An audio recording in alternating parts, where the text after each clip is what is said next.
त्याला काय म्हणतात? हे काय आहे? हे काय आहे? पेट प्लग. आता हे काय आहे? ऑन काय झालं की काय दाखवतं? कशाचं व्होल्टेज दाखवतं? हां एसटी आहे डीसी काय म्हणजे?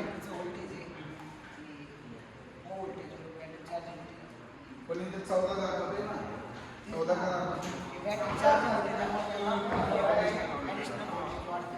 आणि इथे काय दाखवतं? पुढं करंट दाखवतं.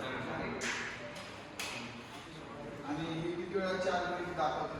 किती एम्पिअरची आवरची बॅटरी इथे लिहिली का? 150.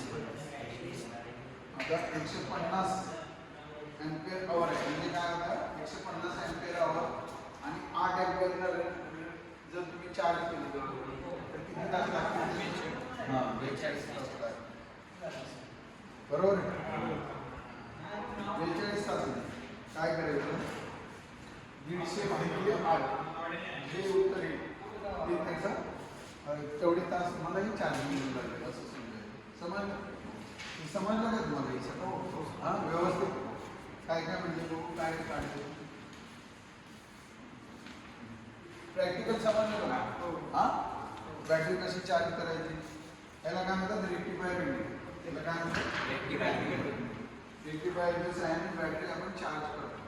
बॅटरीचे टर्मिनल त्याला दोन. हा कुठला टर्मिनल आहे? हा कुठला आहे? याला कुठलं हे असतं? लेड कुठला असतं? याला पॉझिटिव्हला कुठला असतं? पीबी होतो आणि निगेटिव्हला पीबी असतं. माहिती आहे ना? याला काय म्हणतात? कंटेनर. आणि याला काय वाटतं? Container cover. आणि हे वेंट प्लग. हे वेंट प्लग आपण ज्यावेळी चार्जिंग करत असतो त्यावेळी टाईट नाही करायचं, थोडं लूज ठेवायचं. हे लूज ठेवायचं. ज्यावेळी याच्यातून गॅसेस जे असतात ना ते बाहेर जातात, त्यामुळे हे चार्जिंग करायचं. आणि हळूहळू करंट वाढत जातो. करंट वाढता व्होल्टेज कमी होत जाईल. तर ते प्रॅक्टिकल तुम्हाला पूर्ण समजलं का? 100%. काय केले? बॅटरीचे टर्मिनल गळले असेल तर पॉलिश पेपरने साफ केले. आणि जर सेल्फेशन खराब झाले असेल तर सोडा कार्बोनेटने ओले कापड करून साफ केले. पेट प्लग काढून इलेक्ट्रोलाइट ॲसिडची पातळी तपासली. जर ॲसिडची पातळी कमी झाली असेल तर बॅटरी कंटेनर ॲसिडच्या पातळीची मार्किंग केलेली आहे. त्याच्यावर मार्किंग असतं. त्याच्यावर काय असतं? मार्किंग प्रोट आहे. ही मार्किंग असते. काय म्हणतात? वर मार्किंग असतं. हा इथपर्यंत ते वर येईपर्यंत त्याच्याच